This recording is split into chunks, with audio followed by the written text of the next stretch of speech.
Hi, this is Dan, and this week we'd like to just talk to you about how to get the most money for your home when selling it and how to do it with the least amount of stress. Number one is to hire a local professional to help you. Local realtor, I'm licensed to go anywhere in Massachusetts. I'm never going to sell a house in the western part of the state or the North Shore because I just don't know the areas. Could I look at the comps online? Yes. Could probably figure out a pretty good pricing strategy, but I just don't know the area. A lot of people may disagree with me on this, but this is my opinion. Hire someone local who knows the area and knows the competition, and then start organizing yourself early. By organizing, I mean, cleaning out the house. If you know things that you're going to start thinning out, start thinning them out early in the process. You could people don't mind if they go into the garage of the house when it's when it's being marketed. If maybe along the wall there are all boxes and things. So don't worry about having a place for everything to go. Just get it organized, get it cleaned out, stacked in boxes, ready to move in the basement. That way you're not under a rush at the last possible minute. So the other thing about having the house all organized and cleaned out is when buyers finally come to look at your home, it shows much better if things are organized and neat and maybe decluttered a little bit.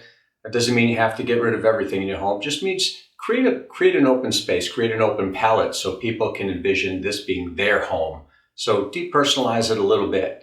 And any good realtor should be able to help you find clean out companies and cleaners to help you with that. I definitely recommend getting, when it's time to start showing, a professional cleaner in there. They just come in with a fresh set of eyes. And they really, as we live in our homes, we don't realize some of the little things that might get a little dirty or not kept up as well. Fresh pair of eyes who does it for a living will be able to pick that stuff up and get the place shining. Again, your realtor should be able to have a good list of cleaners that they recommend. When it comes to maximizing your return, it's not always necessary to do all the repairs that a house may need. Some people we talk to say, "Oh, I'm gonna find the list when I do this, and they've got this big laundry list." And when we start to dig into those a little bit, we look at there's not always a dollar for dollar return on everything you do. So we really just recommend, hey, if you do this, you should get multiple dollars back for your dollar invested. If it's a dollar for dollar, price the house appropriately, and sometimes leave things for the next buyer to take care of. The other thing is, deal with your realtor and, have them do some comps and come up with an appropriate price for the home. Some people feel like they have to build in negotiation money. Like, hey, we think the house is going to sell here. We want to list it here so that we have a little wiggle room. You don't necessarily need wiggle room. In today's market, if you price it appropriately, the market's already taken it up. We all know that. But if you price it appropriately, many times you'll get multiple people to the table because they see it as a value in today's market, and then they'll kind of, the buyers will work it up a little bit for you as well. So don't overprice. We're starting to see homes on the market now that are price reductions and coming on and off the market because people do buy and then feel bad because they see other things that are just as nice for less money. So make sure your realtor does some comps, shows you why they're recommending the price they do, and takes you through it until you understand it and you both agree on a price that makes sense. Also, when you want a professional marketing, make sure when you hire a realtor, you're looking at the marketing they do, you're looking at the photographer that they use and their work, and make sure that your home is being shown in the best light possible. And then ask them how they market your home, what their plan is for marketing your home.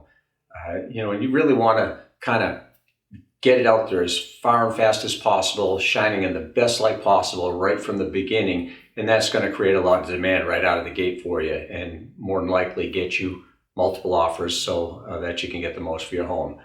So once your house is sold, your job is kind of just starting at this point. Now you gotta, most buyers will want a home inspection. And when they do, make sure that your realtor is talking to you about what's going on. That they're really working through the inspection. And if the people come back and they want some repairs done, you and your realtor should be able to come up with things that should be done.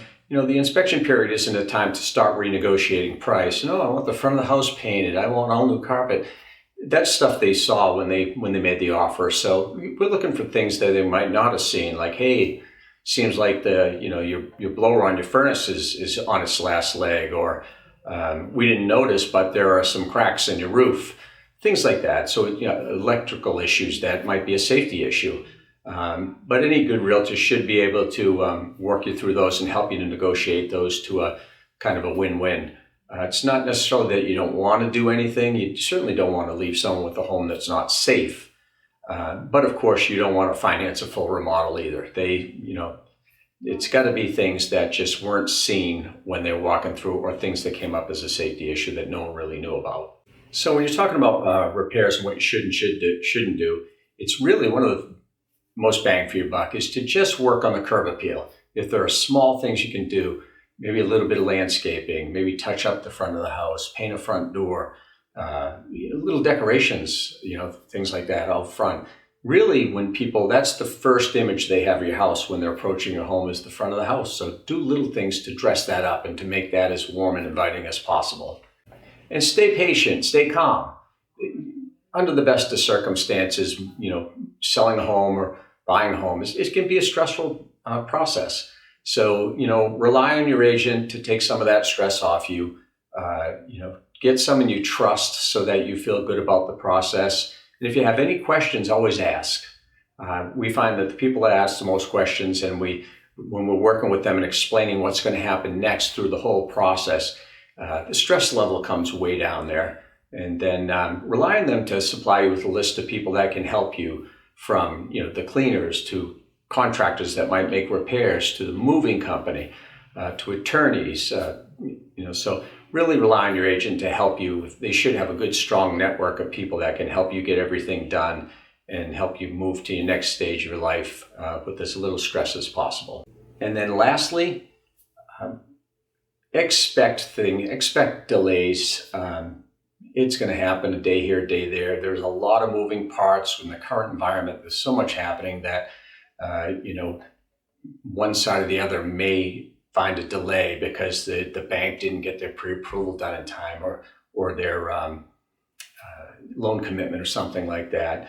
And if you're working with a good realtor, and they generally will know the other realtors in the area, they'll explain what's going on and generally recommend, go ahead and grant a little extension.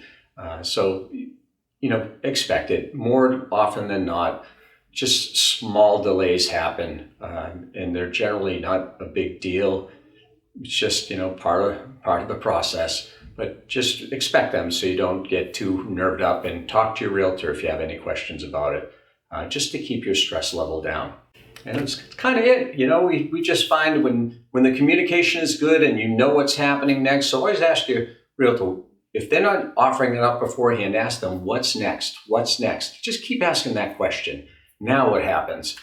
Because when people know what's happening, and we try to put that out there before they even have to ask, but when people know what's happening next, they tend to be much more relaxed about the process, and the whole process goes much smoother. And that's what everybody wants. Both sides want to get through the process, and they want to get on. The buyers want to be in your home and make it their own. You want to be moved on to your next place. And so that being said, that's about it for this week. And we look forward to seeing you next week. So see you later.